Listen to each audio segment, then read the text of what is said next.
Don't want to be walking around like that.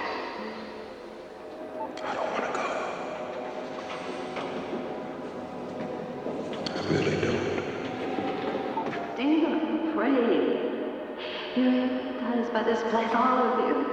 It's so bright and neatly wrapped, you don't see that it's a prison, too. It's ours. We took it. It's ours. The theatrical cut, the extended cut, the Argento cut.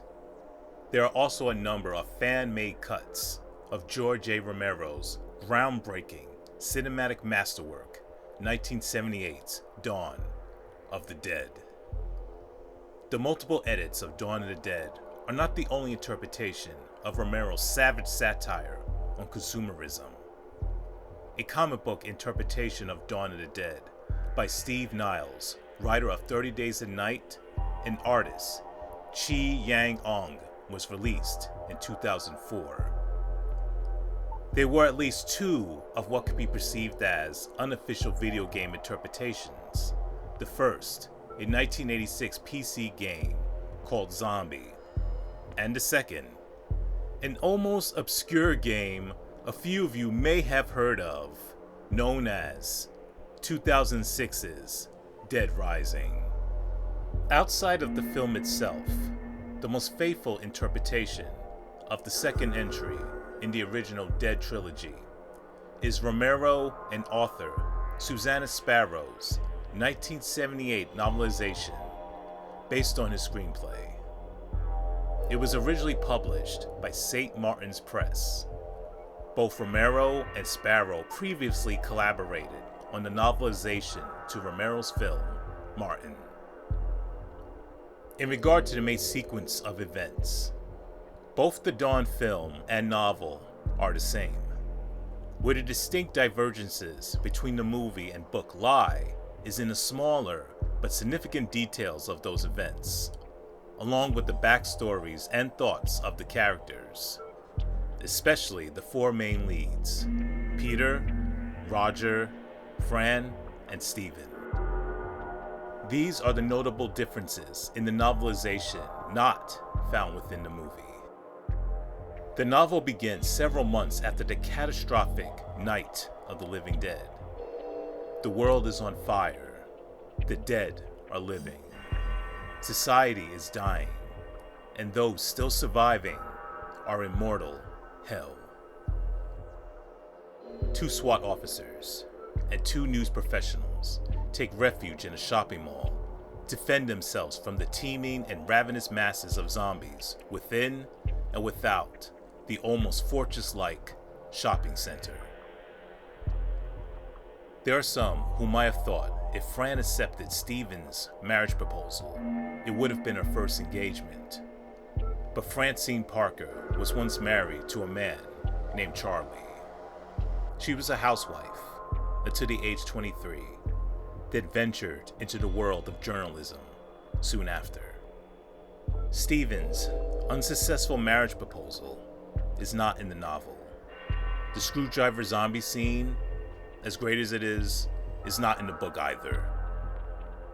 Roger DeMarco, in the novel, stands a little taller than his film counterpart at 5'10", and his overall frame is considerably much more muscular. Before he became a SWAT officer, Roger fought in the Vietnam War.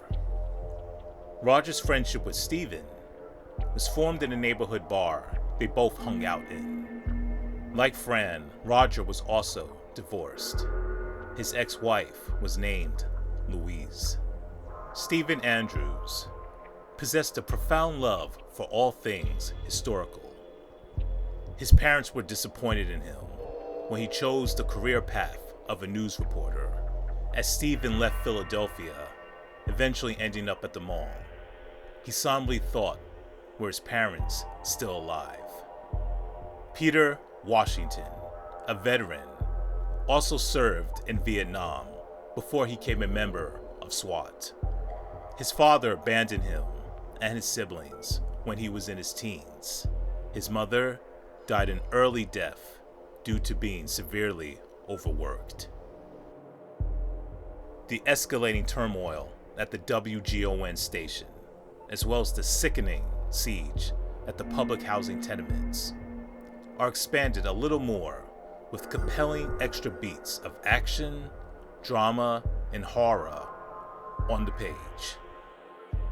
All of the remaining major story beats in the film, leading up to the quartet's arrival at the mall, and all of the key moments post-arrival until the story's end, are virtually identical to the book. There is a lot of fascinatingly fine detail written in the novelization, and it greatly enhances the world of Dawn of the Dead. It is such a joy to read. I particularly enjoy gaining much more greater insight into the heads and hearts of Peter, Roger, Fran, and Steven. Only in book form could I have discovered what was Fran distressing about in her dream during Dawn's opening sequence. From the outside looking in, it didn't appear to me that Steven nearly gunning down Peter at the airport chart house was not anything but accidental. On the page, however, Steven has troubling thoughts after the incident, thinking maybe his shots towards Peter may have not been completely unintentional due to the growing resentment and envy he felt for Peter at the time. The most memorable moment to me in Romero and Sparrow's adaptive work that was not in the movie is when Peter, Roger, and Steven encountered a months-long deceased body of the mall's owner, C.J. Porter. The trio find Porter's corpse with a self-inflicted bullet wound embedded in his skull. It is truly an unsettling and eerie moment. Some small but striking differences in the book are the cleaned up, re-killed corpses being placed in the bank vault instead of the meat locker. Roger being put to rest for good in the vault, stacked onto a multitude of corpses instead of being buried in the garden grounds of the mall. There's also a spaniel puppy introduced later in the story named Adam. Fran is his main doting caretaker. The leader of the raiders, who has no name in the film, is called Thor and wears clothes resembling a Viking. Thor has a girlfriend who looted the mall with him named Chicky.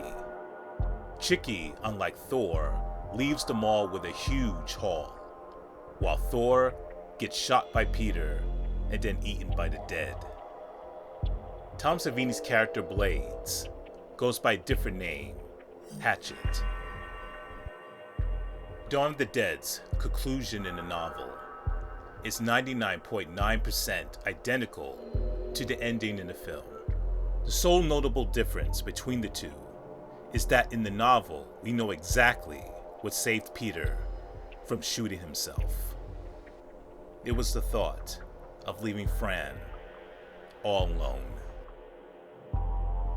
For hardcore Romero fans, I definitely recommend, if you haven't already, picking up and reading Dawn of the Dead, the novelization by Romero and Sparrow.